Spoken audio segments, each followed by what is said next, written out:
नमस्कार, स्वागत है आपका न्यूज़ लॉन्चर पर। मैं हूं अशोक वानखड़े। लेकर आया हूं आपका अपना कार्यक्रम द डायरेक्ट हिट। पुलवामा के बाद ऑपरेशन सिंदूर और फिर ऑपरेशन सिंदूर के बाद तिरंगा यात्रा। घर-घर ये बात पहुंचाने का प्रयास किया जा रहा है कि नरेंद्र मोदी जी जो भारत के बेटे हैं, माँ भारती के सुपुत्र, ना कभी देश को झुकने देंगे, ना कभी देश को टूटने देंगे। उनके लहू शरीर में अब सिंदूर उग्र गर्म होके बह रहा है। कई बातें हो रही है। कुल मिला के चुनावी राजनीति पे सबकी नजर है और ऑपरेशन सिंदूर को जितना कैश कर सके उतने का प्रयास है। लेकिन मात्र एक परसेप्शन बनाने से या एक अवधारणा बनाने से ही क्या चुनाव जीते जाते हैं? चुनाव में तो गठबंधन भी बहुत महत्वपूर्ण रहते हैं और गठबंधन के मामले में एनडीए ने हमेशा छोटे-छोटे दलों को साथ लेकर कई जगह बड़े खेल किए हैं। लेकिन उत्तर प्रदेश, जहां से दिल्ली की चाबी सिंहासन की निकलती है, उत्तर प्रदेश जिसके कब्जे में उसके कब्जे में दिल्ली, ये कहावत है। पिछले लोकसभा में यदि 240 पे सरकार आई और बैसाखियों पे यदि सरकार है केंद्र की, तो सिर्फ इसलिए कि उत्तर प्रदेश में पार्टी ने मार खाया और समाजवादी पार्टी सबसे बड़ी पार्टी उभरी है। अब उसी उत्तर प्रदेश में 2027 के विधानसभा चुनाव 2029 के लोकसभा चुनाव की नींव डालेंगे और 2027 के विधानसभा चुनाव के पहले एक टेस्टिंग ग्राउंड होगा 2026 के पंचायत चुनाव। और 2026 के पंचायत चुनाव जिसकी तैयारी अभी बड़े जोरों-शोरों से चल रही है। वैसे तो 2014 के बाद भाजपा 24/7 चुनाव मोड में रहती है। लेकिन इस बार जब वो पूर्ण रूप से उत्तर प्रदेश पे फ़ोकस्ड है, क्योंकि 2029 में पिछले 2000 जो 24 का चुनाव हुआ उसका बदला भी लेना है और उसके लिए 2027 का विधानसभा चुनाव जीतना बहुत महत्वपूर्ण है। ऐसे में जब एक खबर आती है, तो सीधे बीजेपी के मंसूबों को हिट करती है और खबर ये है कि राष्ट्रीय लोकतांत्रिक गठबंधन यानी एनडीए यूपी में बिखर गया है। यदि विभिन्न गुटों की या विभिन्न छोटे-छोटे राजनीतिक दलों के नेताओं की बात माने तो जनवरी-फरवरी में होने वाले त्रिस्तरीय चुनाव में एनडीए 4 भाग में बँट जाएगा। अनुप्रिया पटेल अपना दल, संजय निषाद और अरुण राजभर ने भाजपा से अलग पंचायत चुनाव लड़ने की इच्छा जाहिर की। केंद्रीय मंत्री अनुप्रिया पटेल ने प्रयागराज में अकेले पंचायत चुनाव लड़ने का ऐलान किया। इसके बाद निषाद पार्टी के संजय निषाद ने और सुभा सपा के राष्ट्रीय महासचिव अरुण राजभर ने भी पंचायत चुनाव में अपने-अपने दम पे लड़ने की घोषणा की है। अब बड़ा सवाल ये है कि ये तीनों पार्टियों को अलग होने से भाजपा क्या यूपी में अपना चुनावी सर्वस्व कायम रख पाएगी या नतीजे यदि मन के अनुसार नहीं आए, तो इसका क्या असर विधानसभा चुनाव में दिखेगा? बीते 2-3 साल की बात करें तो उत्तर प्रदेश की सियासत में काफ़ी बदलाव देखने को मिला है। भाजपा के केंद्रीय नेतृत्व और योगी आदित्यनाथ के संबंध जो है, वो हमेशा पहले दिन से कभी मिठास भरी नहीं रहे हैं। हमेशा उसमें एक कड़वाहट रही है। इसके अलावा बहुत सारे विधायक सरकार के कामकाज से खुश नहीं हैं। दिल्ली वर्सेस लखनऊ एक युद्ध चल रहा है और कई बार संघ के इंटरवेंशन से ये जो ज़बानी हमले योगी पे हो रहे थे, वो रुक भी गए। लेकिन फिर क्या करें? जब दिल्ली कहता है, तो पोपट पंची जैसे कई उपमुख्यमंत्री भी मुँह खोल के सरकार की आलोचना करते हैं। और ये जो पार्टी के अंदर का असंतोष है, जिसका नमूना लोकसभा चुनाव में भी देखने को मिला। लोकसभा चुनाव के दौरान यूपी में भाजपा के साथ ही छोटे दलों को भी संघर्ष करना पड़ा था। यही कारण है कि गठबंधन तो छोटे दल रहना चाहते हैं, लेकिन अपनी शर्तों पे।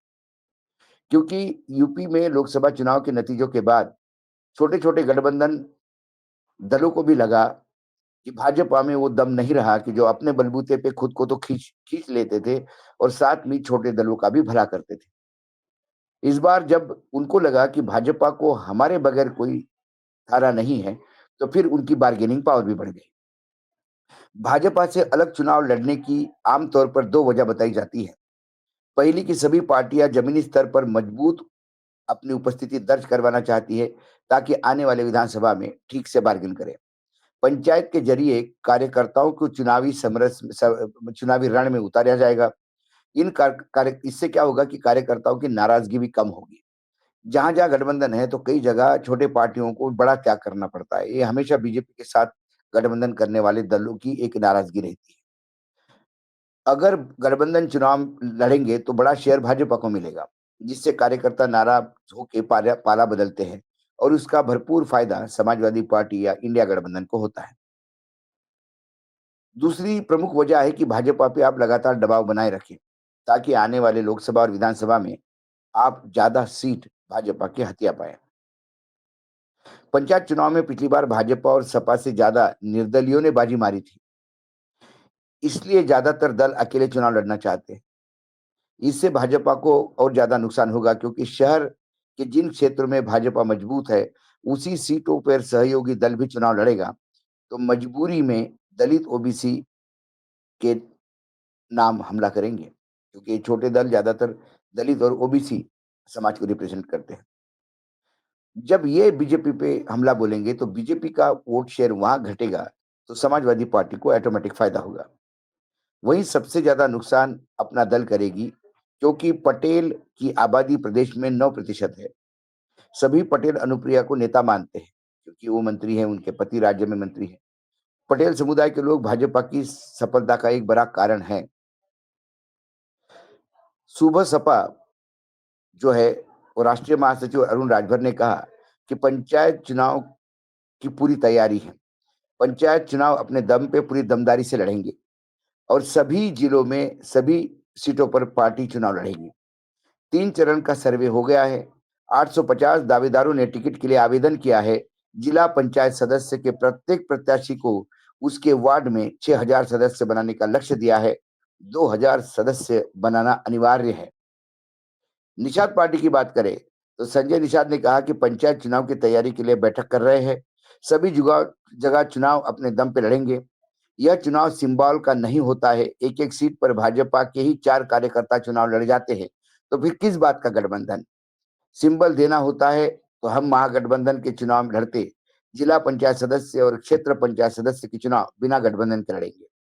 तो ये यदि गठबंधन टूटता है पंचायत चुनाव में, यदि ये अंडरस्टैंडिंग के साथ चुनाव नहीं लड़ते, तो इसका सीधा मतलब ये है कि हर बूथ लेवल पे इन तीनों छोटे-छोटे दलों के, चाहे निषाद पार्टी हो, चाहे अपना दल हो, चाहे सुबह सपा हो, इनके अपने-अपने कार्यकर्ताओं का एक एक समूह गठित होता है, क्योंकि सभी जगह चुनाव लड़ने हैं आपको।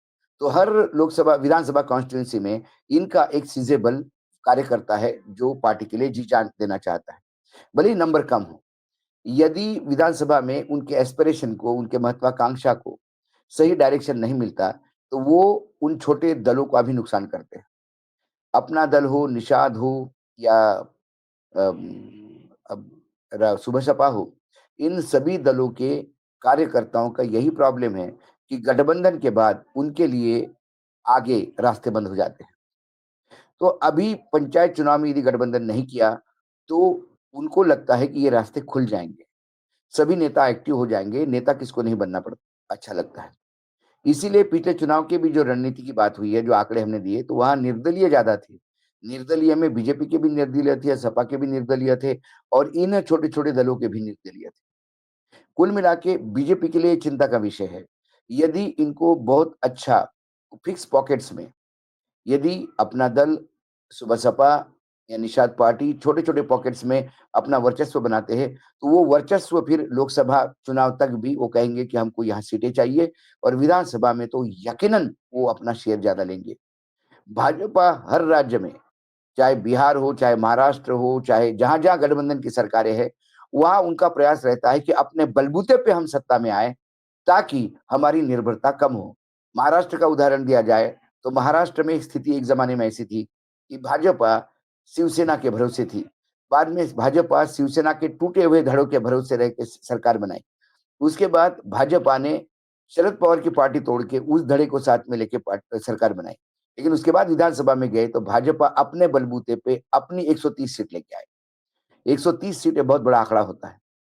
भाजपा का पूरा प्रयास रहेगा आने वाले समय में ये आंकड़ा 150 तक पहुंचे, ताकि वो अपने बलबूते पे सरकार बनाए। गठबंधन तब भी होगा, लेकिन फिर जो साथी गठबंधन है, उनको भाजपा के आश्रित रहना होगा। दिया तो भला, नहीं दिया तो भला। यही रणनीति वो क्षेत्रीय लेवल पे खासकर अलग-अलग राज्यों में अपनाना चाहते हैं। लेकिन तीनों दलों ने, छोटे दलों ने जो इकट्ठा होके एक अच्छा वोट परसेंटेज बनाते हैं और ये वही विनिंग फ़ॉर्मूला है। ये वही सोशल इंजीनियरिंग है, जिसके बलबूते पे भाजपा सत्ता में आने की बात करते हैं। कुल मिलाकर यदि ये 3 दल अलग लड़े अभी पंचायत चुनाव में, तो इतनी बात पक्की है कि विधानसभा के लिए एक बड़ा प्रश्न चिन्ह बीजेपी के लिए खड़ा होगा और लोकसभा के लिए भी बीजेपी के लिए बड़ा प्रश्न चिन्ह खड़ा होगा। और यदि इनके बिखरने से कहीं समाजवादी पार्टी और इंडिया गठबंधन मजबूत होता है, तो फिर इनके जो तेवर होंगे विधानसभा में, वो और आक्रामक होंगे। क्योंकि लोकसभा की जीत, उसके बाद पंचायत चुनाव की जीत और फिर विधानसभा तो अपनी। और यदि विधानसभा पे कब्ज़ा हो गया, तो फिर लोकसभा बहुत बड़ा प्रश्न चिन्ह है। पिछली बार से भी क्या कम सीटें मिलेंगी? फिर क्या 240 का जो 370 का सपना है वो पूरा कर पाएगा? कई चीज़ें हैं, चुनाव तो पंचायत के हैं, लेकिन चाबी, रास्ता सारी खोलेंगे 2029 के लोकसभा। डायरेक्ट हिट में इतना ही, कल फिर आता हूँ किसी विषय के साथ, तब तक के लिए नमस्कार, देखते रहिएगा न्यूज़ लॉन्चर।